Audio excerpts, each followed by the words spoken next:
বাস্তব জীবনে তিনি সন্তানের মা, পর্দায় কখনো প্রেমিকা, কখনো ঘরণী। এবার চিরচেনা সেই খোলস ভেঙে পর্দায় আসছেন দাদি রূপে। ভক্তদের চমক দিয়ে আসন্ন একটি ওয়েব সিরিজে দাদির চরিত্রে হাজির হবেন ওপার বাংলার জনপ্রিয় অভিনেত্রী শ্রাবন্তী চ্যাটার্জি।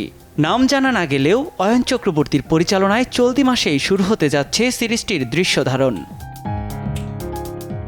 জানা গেছে বাংলার এক বনেদি পরিবারের বিয়েকে ঘিরে ধীরে ধীরে জমে উঠবে রহস্য, যেখানে দাদি ও নাতনির দুরন্ত জুটি দর্শকের জন্য হতে চলেছে বিশেষ আকর্ষণ।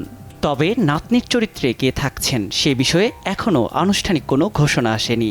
গুঞ্জন আছে নাতনির চরিত্রে থাকবেন ছোট পর্দার পরিচিত মুখ দিব্যানী মণ্ডল।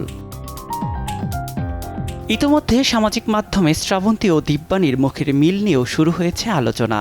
নেটিজেনদের মতে পর্দায় দাদি নাতনির রসায়ন আরও বিশ্বাসযোগ্য করে তুলবে এই সাদৃশ্য। নিয়াত শুভ, সময় সংবাদ।